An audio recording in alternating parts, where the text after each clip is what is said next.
사랑하는 성도 여러분, 그간 주님 안에서 평안하셨습니까? 오늘 인생지도 출애굽기 목요 성경 공부반 상반기 마지막 시간입니다.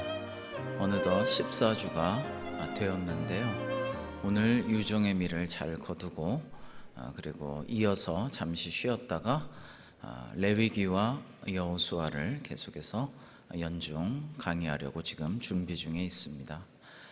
코로나로 여러 가지로 힘들고 답답한 가운데서도 말씀 묵상과 연구에 힘쓸 수 있도록 하나님이 은혜 주신 것에 감사하며 또 이렇게 좋은 강의를 잘 준비하고 기도하고 또 강의해 주신 우리 강재강 전도사님께 감사하다는 말씀을 드립니다.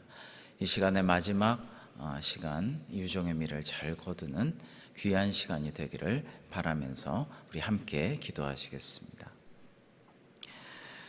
하나님의 은혜에 감사를 드립니다. 좋으신 하나님께서 우리를 긍휼히 여기시고 불쌍히 여겨 주시사 귀한 목요 성경 공부 시간을 허락하시고 이 시간을 통해 은혜와 감동과 깨달음과 결단의 시간을 마련케 하심을 감사를 드립니다. 하나님 아버지, 오늘 마지막 유종의 미를 잘 거두는 시간 될 수 있도록 인도하여 주옵소서. 가르치는 자에게나 듣는 자에게나 주의 성령님께서 임하셔서 말씀을 조명하여 주옵시고 출애굽기를 통하여 우리가 귀한 깨달음과 실천의 장으로 나아갈 수 있도록 역사하여 주옵소서. 이 마지막 시간도 온전히 주님께 올려드리옵고 감사하오며 예수님의 이름으로 기도합니다. 아멘. 네, 이 시간 강사님 나올 때 박수로 환영하겠습니다. 네, 사랑하는 성도 여러분, 한 주간 평강하셨습니까? 오늘은 이제 출애굽기 제 14주 종강하는 날입니다. 지금까지 14주에 걸쳐서 우리 성도님들 정말 열심히 달려오셨습니다. 하나님께서 하나님의 말씀을 공부하시고 또 연구하시는 우리 사랑하는 성도님들 얼마나 기뻐하실지 모르겠습니다. 이 시간에는 마지막 시간이어서 출애굽기를 총정리하는 시간을 가지려고 합니다. 먼저는 이제 성막 그 평면도를 중심으로 해서요, 출애굽기 흐름을 성막 평면도와 매칭을 시키고 또 성막 평면도에다가 우리 예수님의 구속 사역을 매칭시키는 그런 공부를 좀 해보려고 하고요. 그리고 출애굽기와 그 레위기와의 연결점을 통해서 우리가 레위기를 좀 어떻게 재발견할 수 있는지, 그리고 출애굽기가 가지고 있는 인간 실존의 한계 상황에 대해서 그것을 전제로 하는 레위기에 대해서 우리가 좀 알아보고자 합니다. 자, 그러면 이제 수업을 시작하도록 하겠습니다. 성막의 구조와 출애굽기 그리고 예수님의 생애입니다. 우리가 1강을 이제 시작을 하면서 출애굽기 구조도를 이제 먼저 살펴봤죠. 그래서 이 흐름에 따라서 우리가 13주까지 공부를 진행을 했고요. 이 출애굽기의 구조도, 즉 출애굽기의 이 흐름이 성막과 어떻게 매칭이 되는지 우리가 간단하게 살펴보고자 합니다. 자, 성막 평면도입니다. 여러 차례에 걸쳐서 우리가 성막 평면도를 가지고 학습을 진행했죠.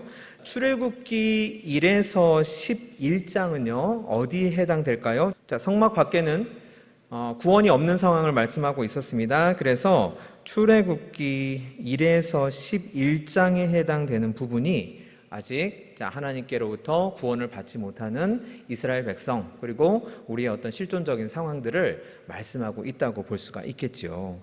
그리고 출애굽기 12장에서는요 6월절 규례를 통해서 하나님께서 구원을 해 주시는 장면이 나오죠. 그래서 성막문이 의미하는 것이 구원이었죠. 성막문은 출애굽기 12장에 해당이 됩니다.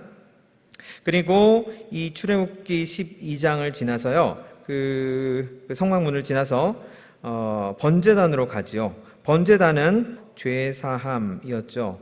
회개, 이런 내용이었죠. 그러면 이것과 매칭되는 출애굽기는요 마찬가지로 출애굽기 12장이 되겠죠. 왜냐하면 그 유월절 어린 양의 피를 문설주와 인방에 발라서 그 문설주와 인방에 피를 바른 그 집은 하나님의 사자가 그냥 유월 넘어가는 거였죠. 그래서 번제단은 출애굽기 12장과 매칭이 되는 것입니다. 그리고 번제단을 통과해서 물두멍으로 가는 것이었죠. 물두멍에서는 성결함이었죠. 성결함. 그리고 이 성결함은 이제 세례와 연결이 됐고, 세례는 곧 자기 부인에 해당된다고 말씀을 드렸습니다. 그래서 물두멍은요, 사도 바울께서 세례를 그 조상들이 홍해를 건너는 것, 그 사건을 세례로 해석을 하셨죠. 그래서 출애굽기 13, 14장이 바로 이 물두멍과 매칭이 되는 것입니다.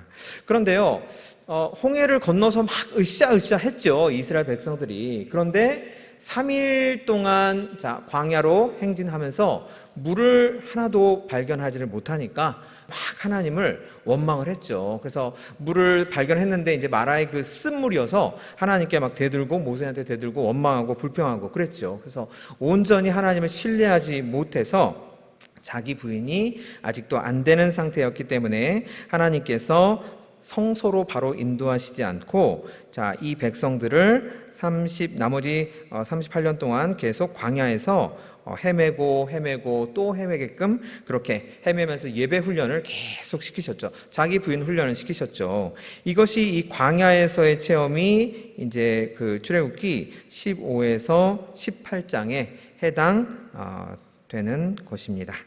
그리고요, 이제 그 출애굽기 19장에서부터 24장은 이 성소와 매칭이 됩니다. 출애굽기 19에서 24장.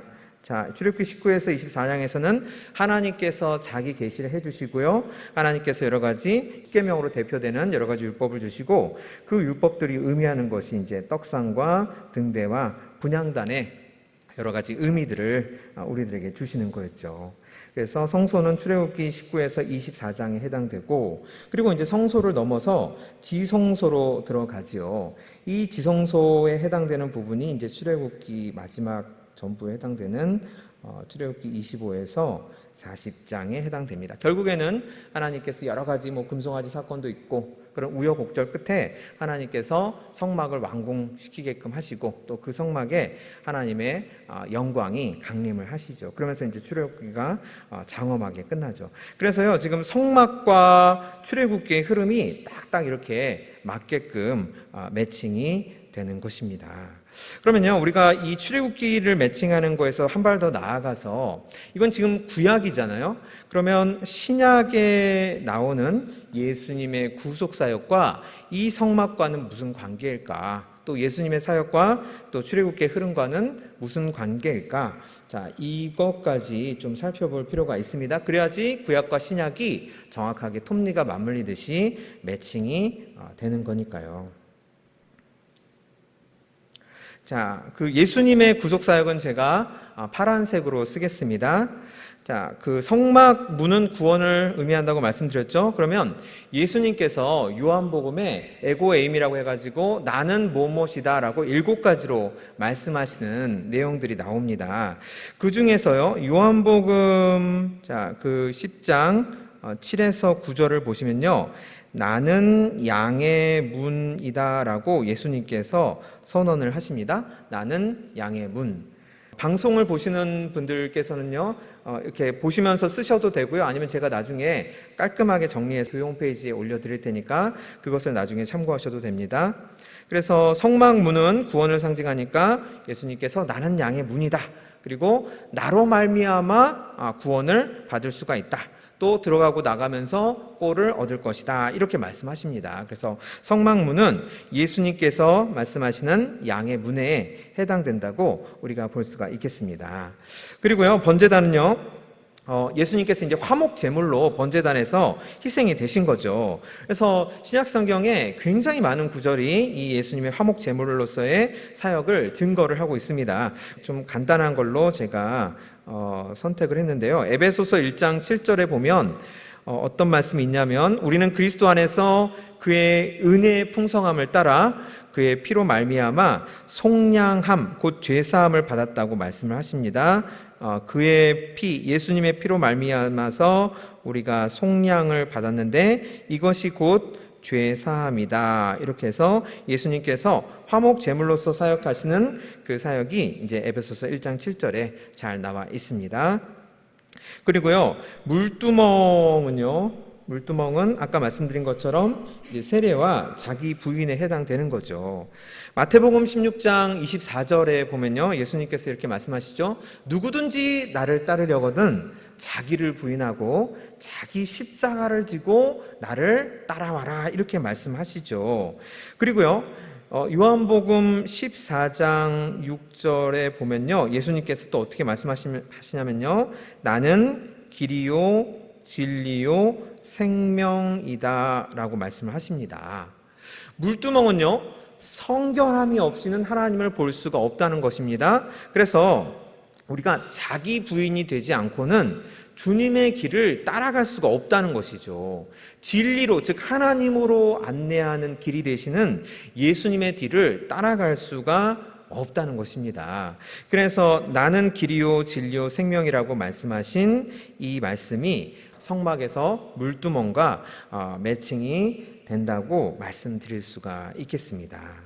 그리고 출애굽기 15장 18장에서 이제 이스라엘 사람들이 이제 광야를 막 방황을 했죠. 예수님께서 사역하시는 부분에서요, 요한복음 10장 14에서 15절을 보시면요, 예수님께서 나는 선한 목자다라고 이렇게 말씀하십니다. 삭군 목자는 자기 양을 내버려 두고 다 도망가지만 나는 선한 목자이기 때문에 나는 양을 위해서 내 목숨을 버리는 사람이다, 이렇게 말씀을 하십니다. 선한 목자로서의 예수님의 정체성을 우리에게 말씀해 주시죠. 출애굽기 15장에서 18장에서는 이 역할을 누가 했죠, 여러분? 모세가 했죠. 그러니까 모세가 예수님을 미리 예표를 한 것이죠. 그리고 이제 예수님께서 선한 목자로서의 사역을 이 땅에 오셔서 행하시고 지금도 우리와 함께 하시면서 우리를 인도해 주시는 분이시죠. 그래서 이 성막의 뜰은 나는 선한 목자다라는 예수님의 말씀과 매칭이 되는 것입니다. 그리고 이제 성소로 들어가겠습니다. 여러분, 지난 시간에 제가 성소는 어떤 곳이라고 말씀을 드렸습니까? 성소는 공급이 이루어지는 곳이라고 제가 말씀을 드렸죠. 근데 어떤 공급이 이루어집니까? 하나님께서 우리에게 이 떡상을 통해서 말씀을 주시고요, 등대를 통해서 항상 365일 24시간 안 꺼지는 그 등잔대의 그 불빛처럼 항상 성령 하나님께서 우리에게 오셔서 365일 24시간 빛으로 우리를 인도해 주신다고 말씀을 드렸죠. 그리고 하나님께서 우리에게 우리 입술에 찬양과 기도를 주셔서 하나님과 깊은 영적인 교제를 나눌 수 있도록 이런 공급을 주신다고 했죠. 그리고 우리가 이것을 받고 가만히 있는 것이 아니라 이 공급을 나눠줄 때 하나님께서 나눠주신 이 공급이 선순환된다고 했죠. 그래서 하나님 나라가 점점 확장되어 가는 것이죠. 여러분, 예수님께서 사역하신 여러 가지 기적이 있고 가르침이 있고 그러죠. 그런데 예수님의 그 기적이 여러 가지 있는데 마태, 마가, 누가, 요한복음 이렇게 네 복음서에 공통적으로 기록이 되어 있는 기적이 딱 한 가지가 있습니다. 다른 기적들은 공관복음에는 있는데 요한복음에는 없고, 또 마태는 있는데 마가에는 없고, 막 이런 식으로 있거든요. 그런데 딱 한 가지 기적이 네 가지 복음서에 공통적으로 들어가 있습니다. 그것은 그 마태 공동체, 마가 공동체, 누가 공동체, 요한 공동체, 이 초대교회 모든 신앙 공동체 분들께서 이것은 정말 우리에게 중요한 가르침이다라고 생각하셨기 때문에 다 기록을 해두신 것이죠. 그것이 바로 요한복음 6장 1에서 13절에 나오는 오병이어의 기적입니다. 그래서 오병이어가요, 소년이 자기 자그마한 거를 나눌 때 예수님께서 그 작은 오병이어의 축사를 하셔서 더 이렇게 수많은 사람들이 5,000명이나 되는 사람들이 먹고 마셔도 남도록 이렇게 하나님께서 축복해 주시는 것이 아닙니까? 하나님께서 공급을 선순환시켜 주신 것이죠. 그래서 주님의 사역에서 오병이어의 이 기적이 성소와 매칭이 된다고 말씀드릴 수가 있겠습니다. 그리고 떡상은요, 요한복음 6장 35절에서 또 우리 주님께서요 어떻게 말씀하셨냐면, 나는 뭐라고 말씀하셨죠? 나는 생명의 떡이다 라고 말씀을 하셨죠. 그래서 성소에 있는 떡상과 주님의 이 말씀이 매칭이 되는 것입니다. 그리고 등잔 때는요, 요한복음 8장 12절에서요 주님께서 나는 세상의 빛이다 라고 말씀을 하셨죠. 그래서 이 세상의 빛이라는 것이 성소에 있는 등잔대, 이 기구와 매칭이 되는 거고요.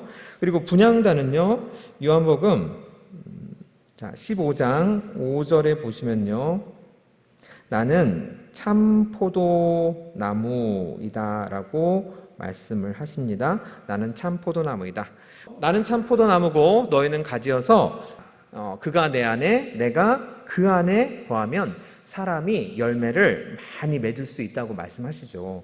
이것이 의미하는 바가 뭘까요? 지성소에 들어가기 전에 이 분향단이 있는, 하나님께서 이 분향단을 위치시킨 이유가 무엇이라고 제가 말씀드렸습니까? 지성소에 들어가기 전에 정말 하나님과의 어떤 깊은 영적인 교제를 찬양과 기도를 통해서 드리는 것을 하나님께 원하신다고 말씀드렸죠. 그러니까 마치 가지가 그 나무에 접붙여져 있을 때 그 나무로부터 생명을 얻고 그 나무로부터 깊은 영적인 교제를 할 수 있는 것처럼, 예수님께서 나는 참 포도나무다 라고 이렇게 말씀하시는 것은 우리가 찬양과 기도를 통해서 주님과 깊은 영적인 교제를 나눠야 된다는 것이죠. 성소의 분향단이 바로 그것을, 예수님의 구속사역 중에 그것을 말씀하고 있는 것입니다. 그리고요, 지성소는요, 히브리서 9장 11에서 12절에 이런 말씀이 있습니다. 그리스도께서는 장래 좋은 일의 대제사장으로 오사 손으로 짓지 아니한 것 곧 이 창조에 속하지 아니한 크고 온전한 장막으로 말미암아 염소와 송아지의 피로 하지 아니하고 오직 자기의 피로 영원한 속죄를 이루사 단번에 성소에 들어가셨느니라, 이렇게 말씀하십니다. 또 예수님께서 죽으시고 그 당시에 이제 성소에 있는 휘장이 둘로 갈라졌죠. 그것이 의미하는 바가 곧 예수님께서 영원한 속죄를 단번에 이루셔서 지성소에 들어가시는 것을 의미를 하십니다. 그래서 히브리서 9장 11에서 12절에 있는 예수님이 우리의 영원한 대제사장이 되신다는 겁니다. 그리고 우리가 우리의 공로나 우리의 의지나 우리의 어떤 종교적인 고행으로 지성소에 들어가는 것이 아니라 예수님이 우리를 에스코트 해주셔서 예수님의 그 보혈의 은혜로 말미암아 우리가 예수님과 함께 이 지성소에 들어갈 수가 있다고 말씀을 드렸습니다. 그리고 이제 마지막입니다. 이 법궤는요, 요한복음 11장 25에서 26절을 보시면요, 나는 부활이요 생명이다 라고 예수님께서 말씀을 하십니다. 나는 부활이요 생명이다. 하나님께서 결국 우리에게 주시고자 하시는 약속은 뭔가요? 영원히 너희와 함께 하겠다.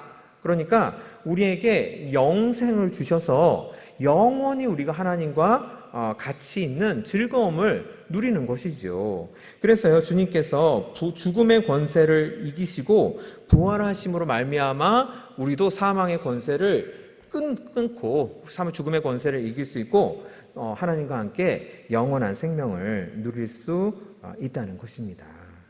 여러분, 이렇게 그 요한복음에 나오는 7가지 나는 무엇이다 라는 이것을 중심으로 해서요, 성막과 그리고 예수님의 사역을 매칭을 시켜봤습니다.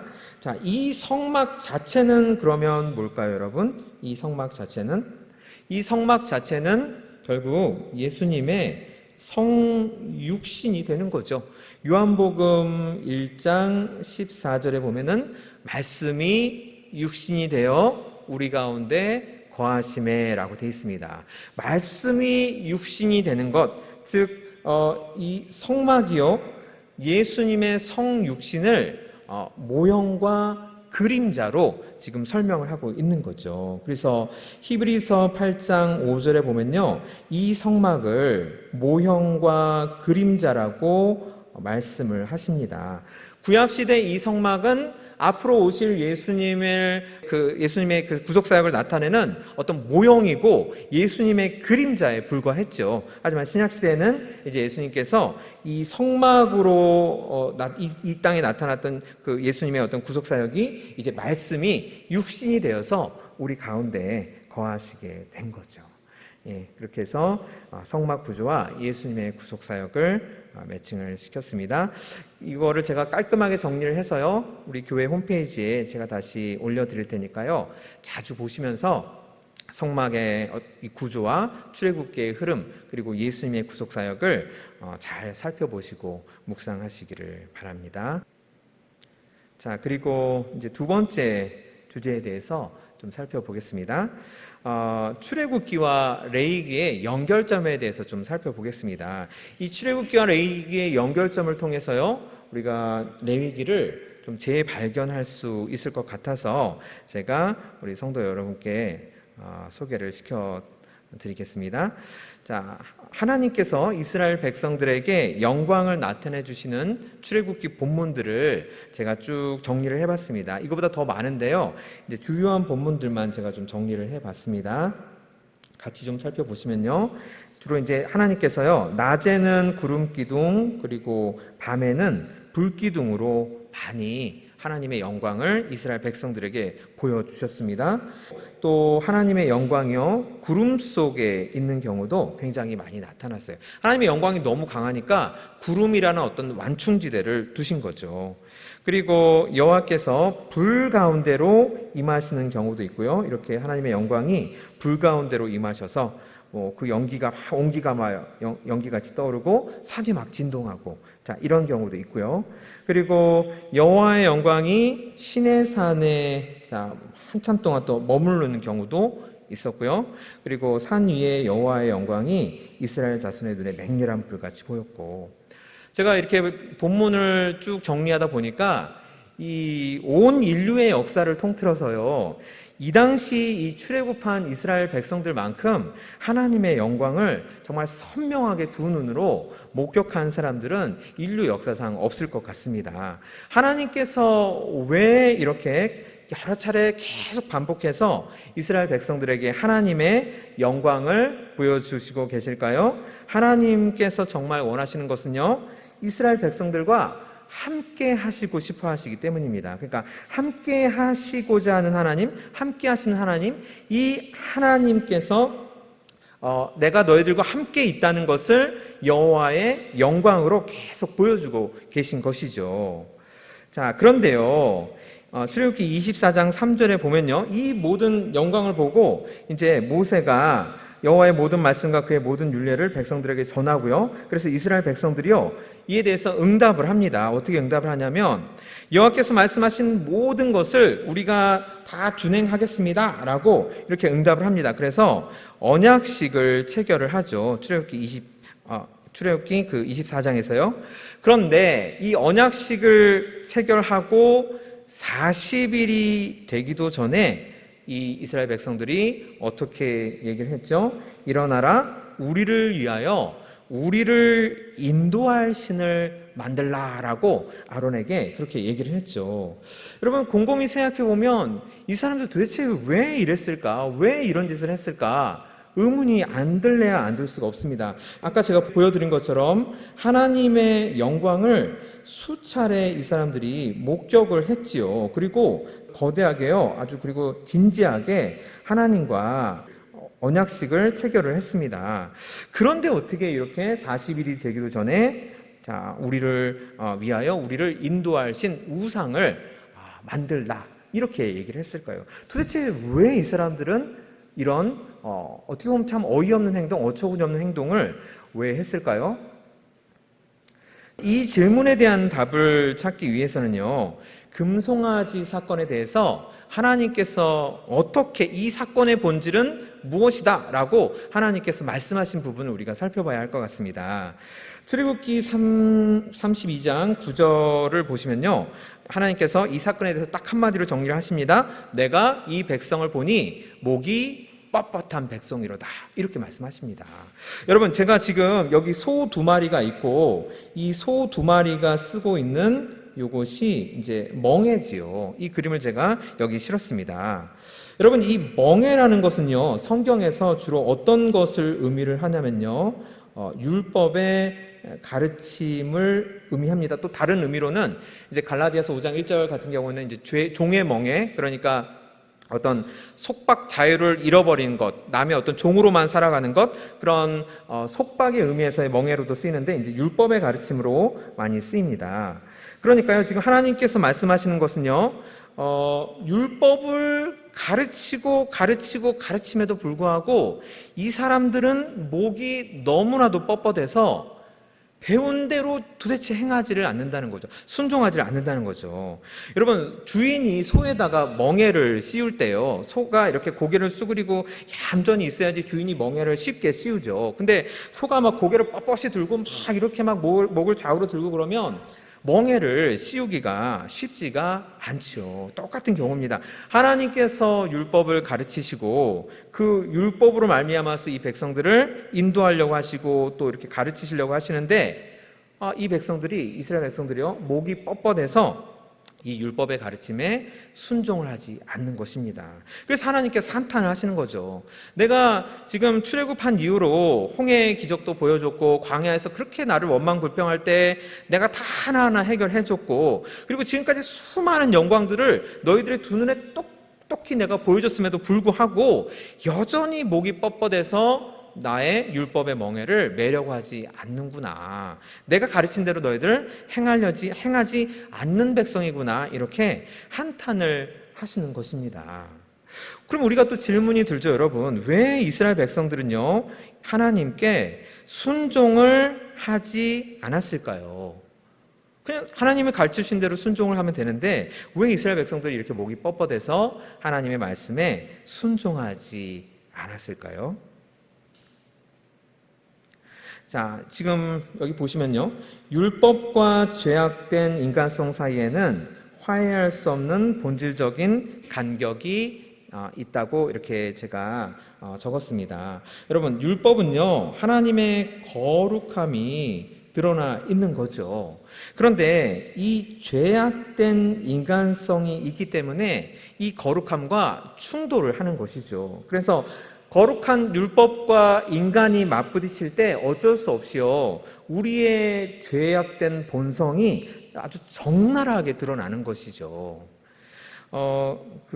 우리 기독교에는 이거에 대한 이제 은유가 없는데 불교에요 아주 좋은 은유가 있어서 불교 이야기이긴 하지만 제가 좀 소개를 시켜드리겠습니다. 이제 서유기 다 아시죠? 손오공 나오는 서유기요. 삼장법사가 이제 손오공이랑 저팔계랑 사오정 데리고 이제 천축국으로 불경을 얻으러 가잖아요. 그래서 모든 고생을 다 한 끝에 이제 마지막에 통천하라는 강을 건너게 됩니다. 이 강만 건너면 이제 드디어 천축국에 도착해서요, 원하는 불경을 다 얻을 수가 있어요. 그런데 이제 여기서 강물을 어떻게 건너지 하는데 여기서 자라 한 마리가 이렇게 옵니다. 이렇게 물에 떠올라요. 그래서 이 삼장법사를 내가 태워줄 테니까, 너희들 내가 태워줄 테니까 석가모니한테 가서 내가 몇 살까지 살 수 있는지 내 수명을 좀 알아봐 주세요 라고 부탁을 합니다. 그래서 삼장법사가 오케이 해가지고 이제 통천하를 건너게 되지요. 그래서 이제 그 석가모니를 만나서 불경을 다 얻어가지고 다시 돌아오는데 깜빡하고 그것을 물어보지를 않았어요, 자라의 부탁을.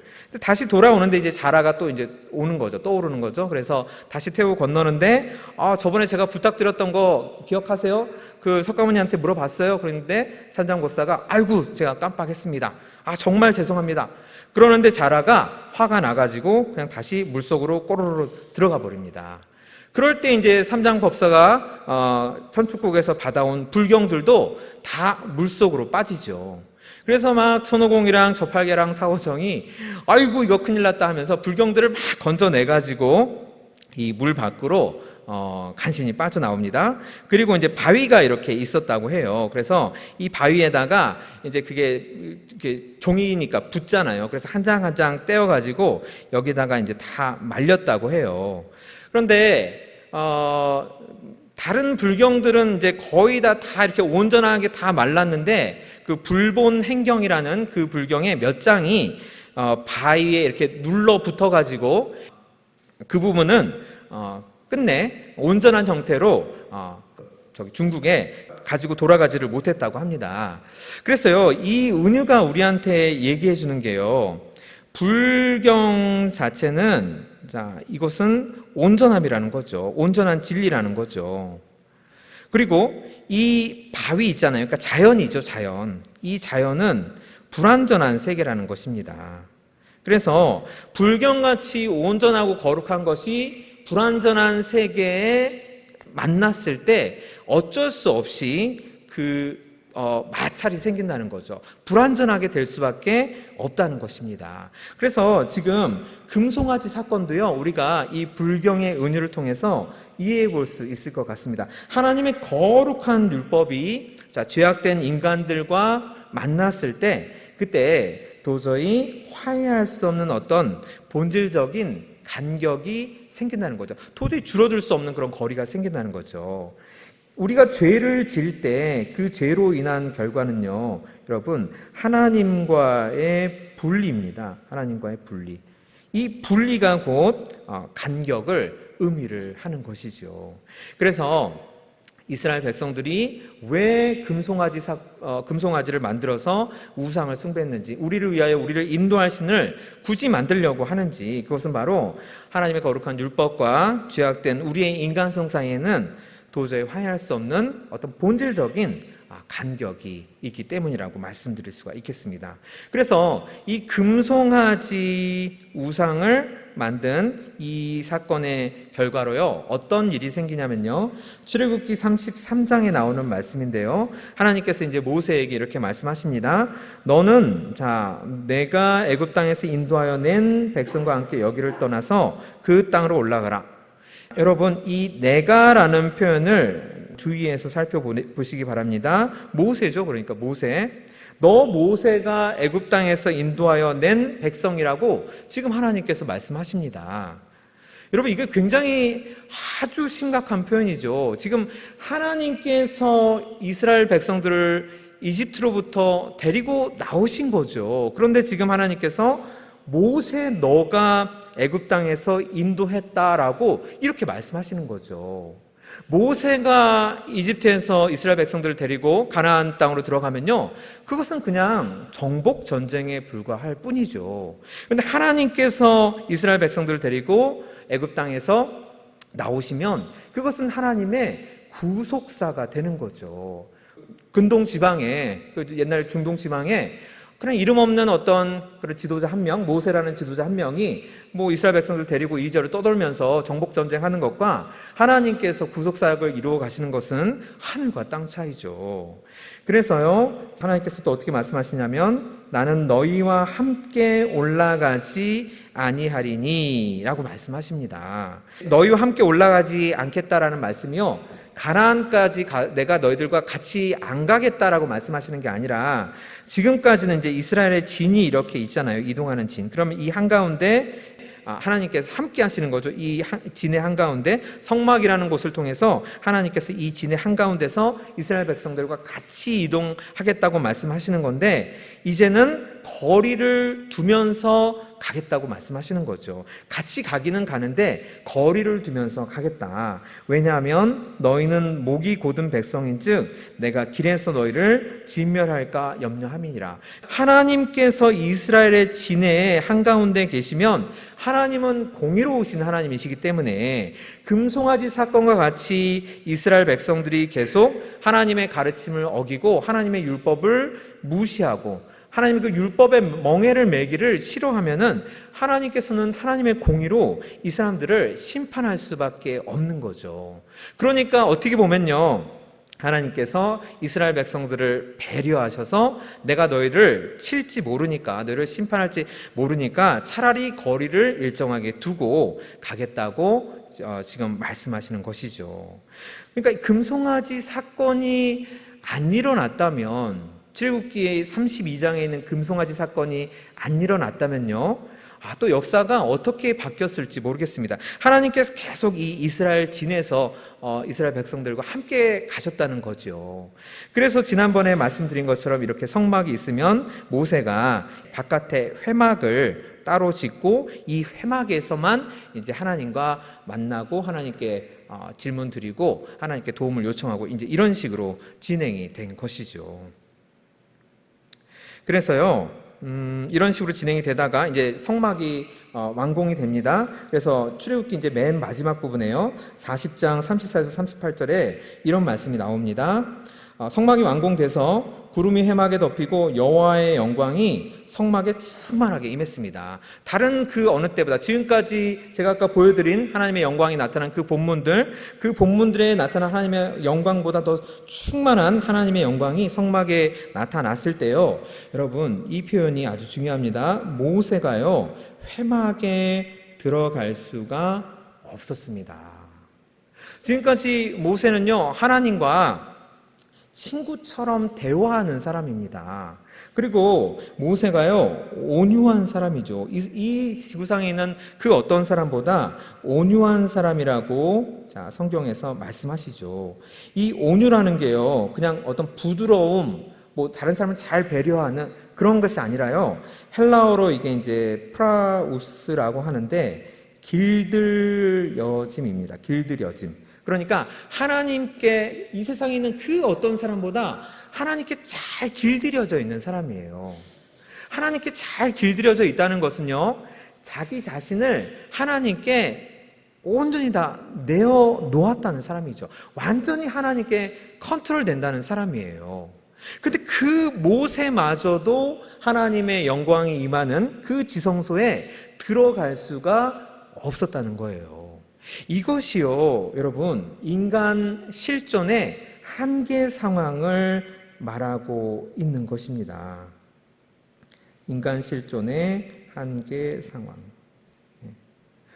여기 38절 마지막에 보시면요, 이스라엘 온 족속이 그 모든 행진하는 길에서 그들의 눈으로 보았더라. 이 모든 광경을 다 보았어요. 이스라엘 사람들에게 있어서 이 모세는요, 중재자죠. 하나님과 자기들을 중재하는 사람들이죠. 하나님과 친구처럼 대화하고 하나님께 온전히 다 내어드려서 완전히 하나님께 컨트롤 된다는 이 모세마저도 하나님과 이 성막에서 만날 수가 없다면 우리들은 어떻게 해야 되지? 인간은 과연 하나님께 가까이 갈 수가 없는가? 이런 질문이 생기죠. 인간의 어떤 한계 상황을 말씀을 하고 있습니다. 지금 이 본문이. 아까 말씀드린 것처럼요, 하나님은요 출애굽기를 통해서 계속 우리에게 말씀하시고자 하시는 바, 우리에게 약속하고자 하시는 바가 뭐냐면 내가 너희들과 함께 하겠다 이겁니다. 그런데 금송아지 사건으로 사람들이 먼저 그것을 쳐냈죠. 배반했죠. 그러니까 하나님께서 계속 같이 있으면 이제 하나님이 공의의 하나님이시기 때문에 이스라엘 사람들을 진멸할까 봐 거리를 두시는 거죠. 그리고 성막이 완공돼서 여호와의 영광이 충만히 임해서 다시 하나님과 만날까 했는데, 다시 하나님과 함께 할 수 있을까 했는데 그 모세마저도 회막에 들어갈 수가 없었습니다. 그래서 사도 바울께서는요 이것을요 어떻게 말씀하시냐면 로마서 3장 23절 말씀에서요, 모든 사람이 죄를 범하였음에 하나님의 영광에 이르지 못하였더니 라고 말씀하시는 거죠. 그렇게 말씀하실 수밖에 없는 거죠. 지금 이 본문을 보면요, 출애굽기 흐름을 쭉 살펴보면요, 그 모세마저도 못 들어가는데 과연 누가 들어갈 수가 있겠습니까? 그리고 이렇게 출애굽기가 끝나고요, 이제 레위기가 바로 이렇게 시작합니다. 레위기 1장 1절 말씀이 여호와께서 회막에서 모세를 부르시고 그에게 말씀하여 이르시되, 이 여호와께서 앞에는요 접속사가 들어가 있습니다. 이 접속사가요 그리고 그러나 그러자 이렇게 이런 뜻으로 번역이 될 수가 있습니다. 그래서요 인간이 하나님께 가까이 다가갈 수 없는 이 상황이 나타나자 하나님께서 회막에서 모세를 부르셨다. 이렇게 시작이 되는 거죠. 그렇게 해서 출애굽기랑 레위기가 딱 연결이 되는 겁니다. 그리고요, 레위기에서 이제 계속 어떻게 진행이 되냐면, 이스라엘 자손들에게 말하여 이르라, 너희 중에 누구든지 여호와께 예물을 드리려거든. 그리고 회막문에서 여호와 앞에 기쁘게 받으시도록 드릴지니라. 지금 모세조차도 못 들어가는 상황으로 출애굽기가 끝났습니다. 그러면 레위기에서 이렇게 시작할 수도 있을 것 같아요. 하나님께서 모세를 부르시고, 모세 너만 와서 나한테 예물을 드려라. 그럼 내가 기쁘게 받아주겠다. 이렇게 해도 어떤 흐름은 성립이 될 것 같아요. 그런데 하나님께서는 어떻게 말씀하셨습니까? 누구든지 여호와께 예물을 드릴 수 있다라고 하나님께서 다시 화해의 손을 내미시는 거죠. 여러분, 그 레위기에요, 어떤 동사가 있냐면요, 카랍이라는 동사가 있습니다. 이 카랍이라는 동사가요, 레위기에 깔려 있다고 봐도 무방합니다. 그렇게 많이 쓰였습니다. 그런데 이 카랍이요, 어떻게 변형돼서 쓰였냐면, 명사형으로는 이제 코르반이라고 쓰였고, 동사형으로는 타크립이라고 쓰였습니다.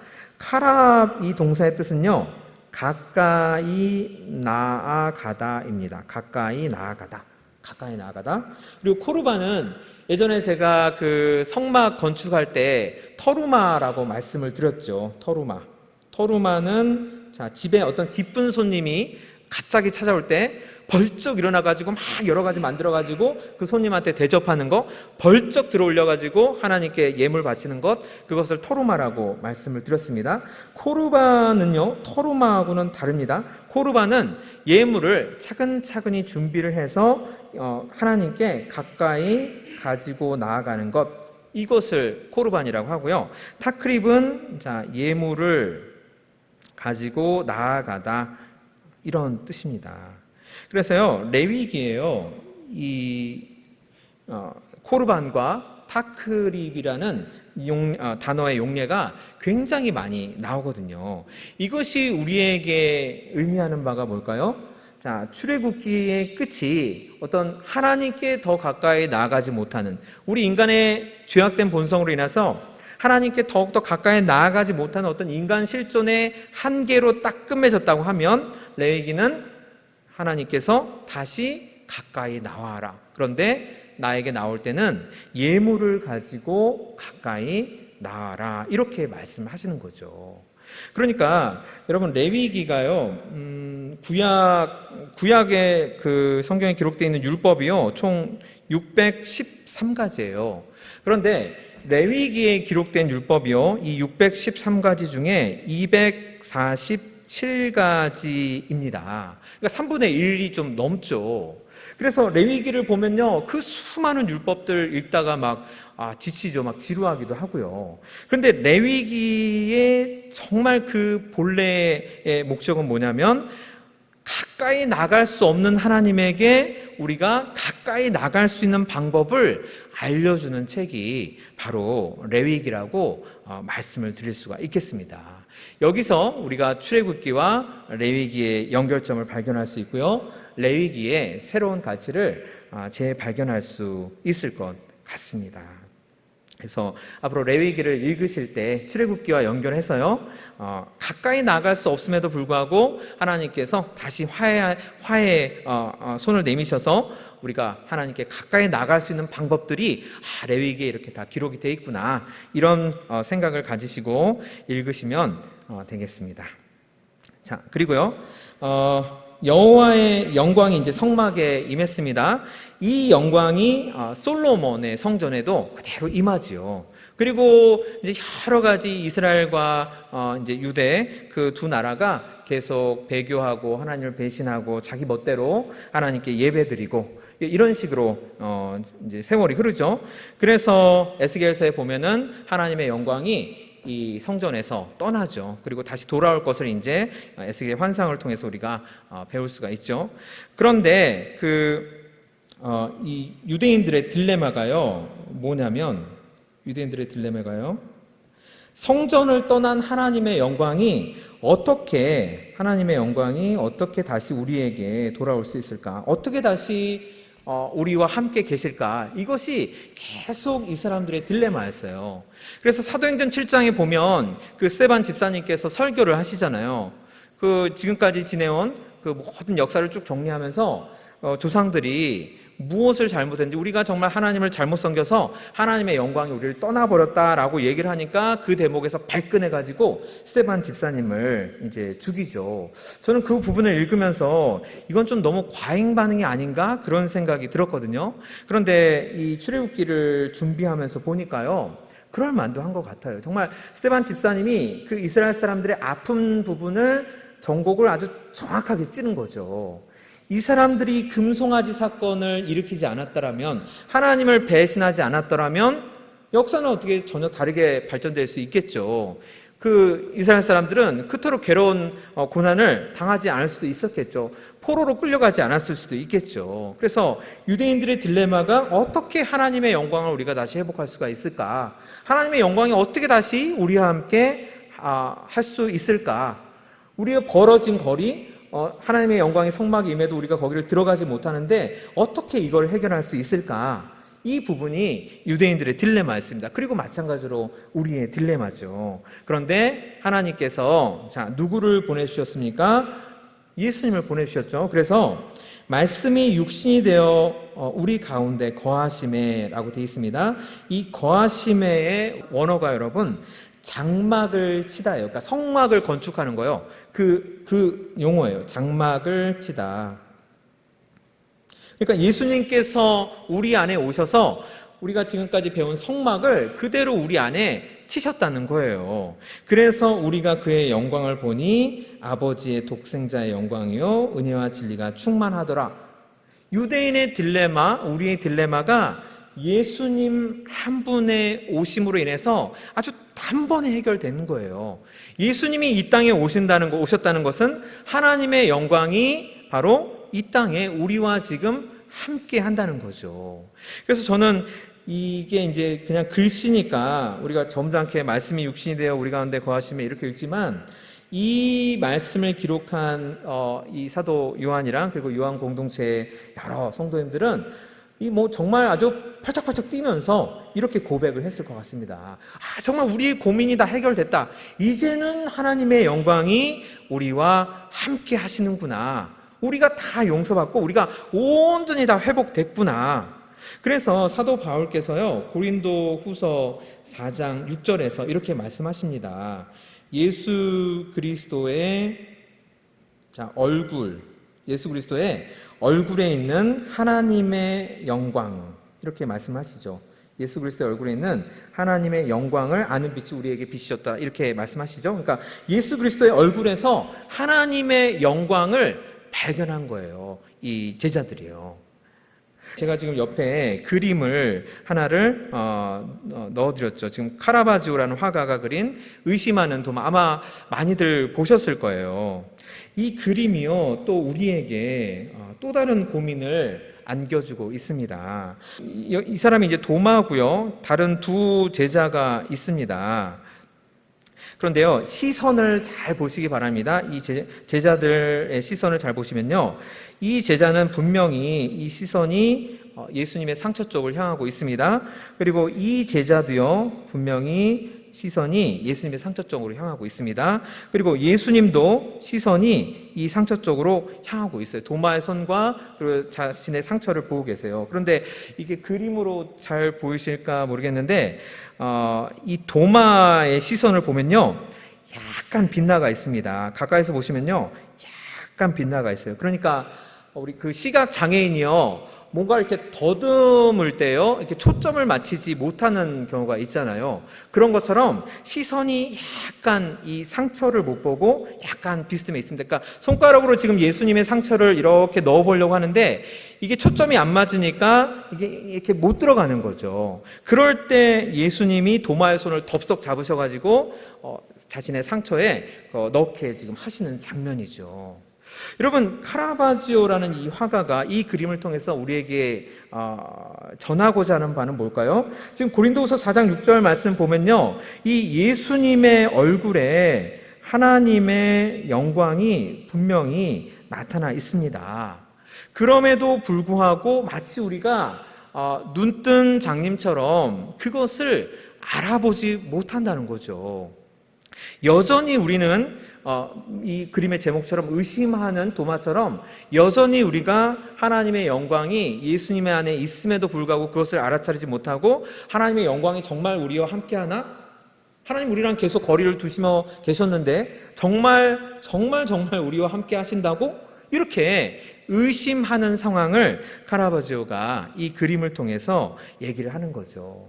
그러니까 금송아지를 만든 그 이스라엘 백성들이 하나님의 인도하심, 또 하나님의 구속사의 뜻을 이해를 못하고 금송아지를 만들었던 것처럼 우리도 역시 예수님께서 하나님의 영광을 가지고 직접 우리에게 오셨음에도 불구하고 우리도 역시 아직은 의심을 하고 있다, 이것을 지금 말씀하고 있습니다. 그런데 이 카라바지오라는 화가가 참 대단한 것 같아요. 그런데 이 의심에서 끝나는 게 아니라 이 예수님의 손 때문에 우리가 희망을 가질 수 있다는 거죠. 우리가 하나님의 영광을 비껴서 본다 하더라도, 하나님의 영광에 초점을 못 맞춘다고 하더라도 예수님은요, 예수님 우리의 손을 덥석 잡으셔서 우리를 예수님께로 결국에는 이끌어 주시는 그 예수님의 사랑이 우리의 그 의심, 도마의 의심을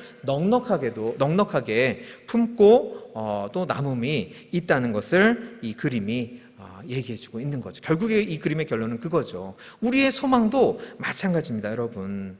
우리가 말씀이 육신이 되어 우리 가운데 성막을 지금 건축하셨어요. 우리 안에 지금 예수님께서 성막을 건축하셔서 우리 안에 계십니다. 그럼에도 불구하고 우리가 의심을 할 수가 있습니다. 하지만 도마의 손을 덥석 잡으시는 것처럼 우리의 손을 덥석 잡으셔서 우리를 예수님께로 인도하시는 그 사랑의 소망이 우리에게 있다는 것입니다, 여러분. 그래서 우리의 딜레마가 해결이 될 수가 있다는 것이죠.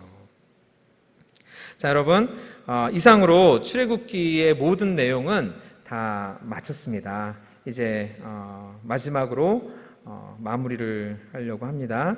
이 그림을 보신 기억이 아마 나실 거예요. 출애굽기 1강 할 때 이 그림을 이제 처음 보여드리고 제가 시작을 했습니다. 그래서 출애굽기를 어떻게 마무리할까 생각을 해봤는데 역시 이 그림으로 마무리하는 것이 좋겠다 싶어서 다시 제가 이 그림을 여기에 올렸고요. 그리고 그 옆에 한적연곡이라는 연작시의 서시 부분을 제가 올려드렸습니다. 잠시 읽어보면요, 무애로도 기대어 설 수 없는, 무슨 말로도 마음 가벼울 수 없는, 그렇게 울어서 멀어온 것, 바람꽃 감도는 저 산마루 넘어 돌아가야 할 무덤길을 두루 지나면 서러운 가락으로 노래만 흘러오는데, 이렇게 되어 있습니다. 잠시 제가 시에 대해서 말씀드리면, 무애로도 기대어 설 수 없다는 것은 이 세상의 그 어떤 것으로도 의지할 것이 없다는 것이에요. 그리고 무슨 말로도 마음 가벼울 수 없다는 건 내가 세상에서 무슨 말을 들어도 내 마음에 위로가 되는 것이 하나도 없다는 것입니다. 이런 상황에서 울고 울면서 멀리 이 사람처럼 왔다는 거지요. 자, 바람꽃 감도는 저 산마루 넘어. 자, 바람꽃은요, 사랑의 괴로움이라는 꽃말을 가지고 있다고 합니다. 그래서요, 내가 사랑하면 할수록 그 사랑의 대상이 오히려 나를 괴롭게 하는 상황이죠.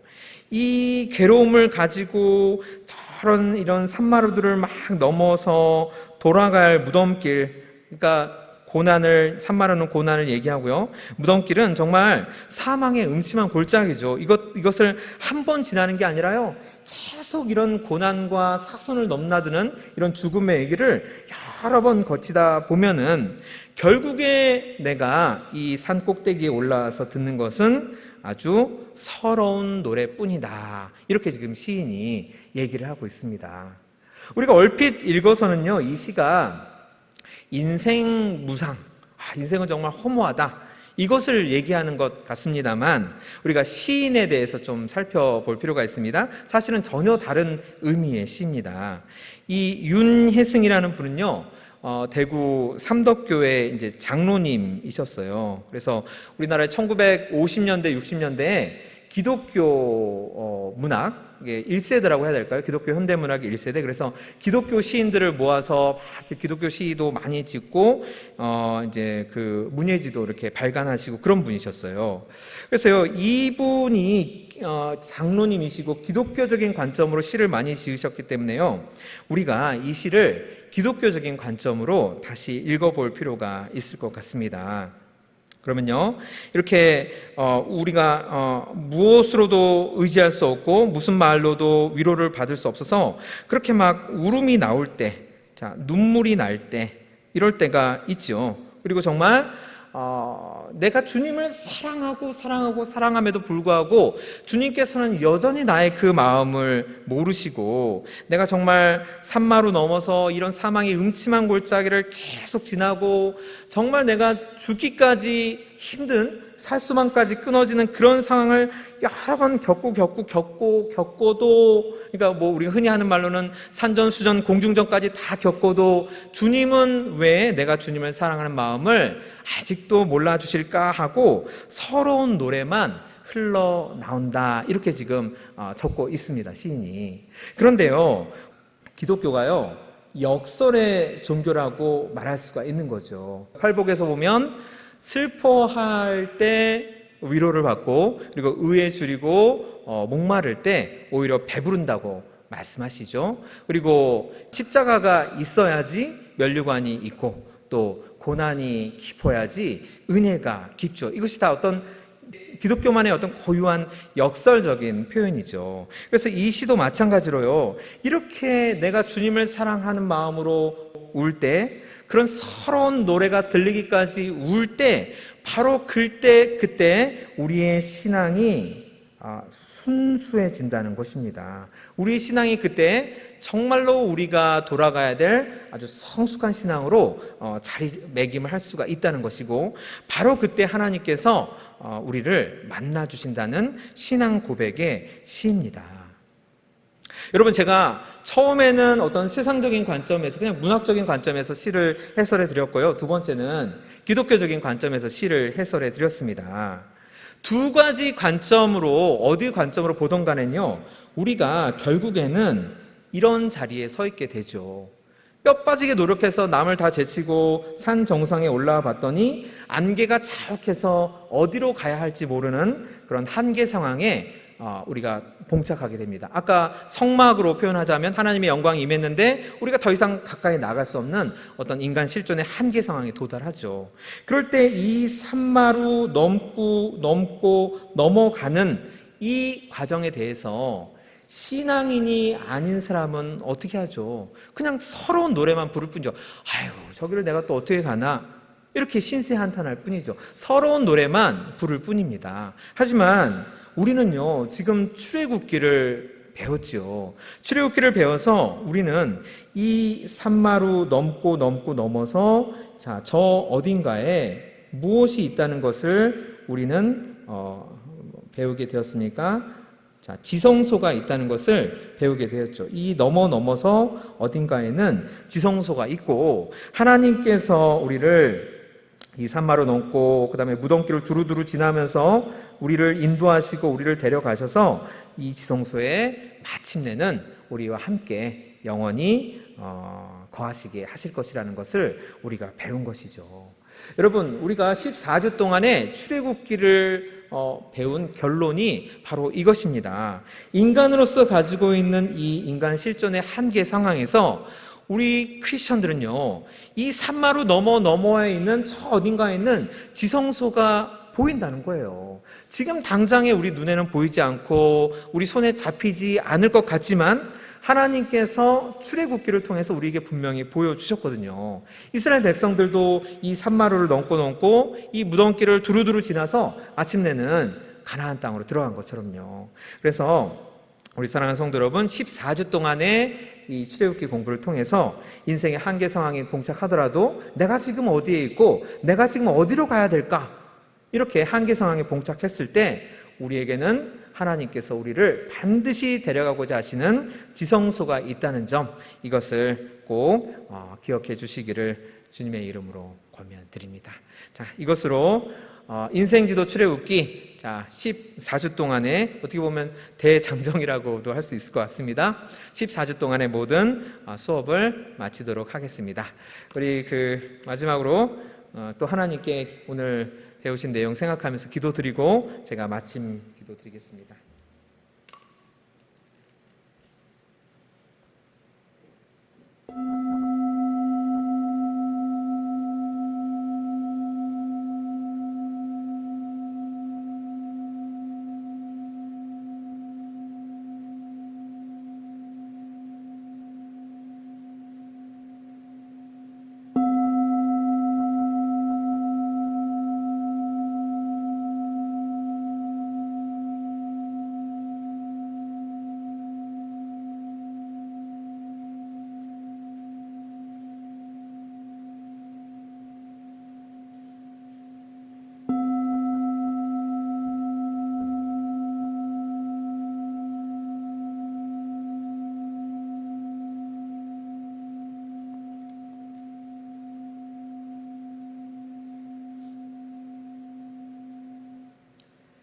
하나님, 인생지도 출애굽기의 모든 과정을 무사히 마칠 수 있도록 은혜를 베풀어 주셔서 참으로 감사드립니다. 우리 인생이 늘 그런 것처럼 이 출애굽기 과정을 시작할 때 이 출애굽기 과정이 어디로 가야 할지, 어떻게 해야 할지, 나아갈 바를 알지 못하고 떠났습니다. 그러나 주님께서는 그때그때 우리를 인도해 주시고 우리를 지성소로 데려가시고자 하는 주님의 마음을 알려주셨습니다. 그러므로 저희가 우리를 향하신 하나님의 사랑과 자비를 찬양합니다.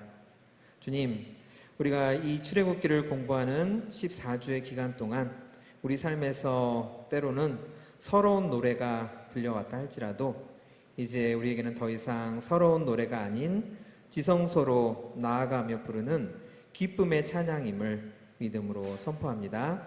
하나님의 말씀이 우리에게 임할 때 우리 마음에 생기는 소망을 믿음으로 굳게 붙들 수 있도록 도와주시옵소서. 주님, 바라옵건대 이 성경 공부가 추억이 되지 않도록 하시고 기념이 되지 않도록 하시고 말씀을 생각하고 결단하며 우리 삶의 변화를 일으키는 행동으로 나아갈 수 있도록 성령 하나님께서 인도하여 주시옵소서. 하나님 아버지의 영광이신 예수님의 이름으로 기도드렸습니다. 아멘. 좋습니다.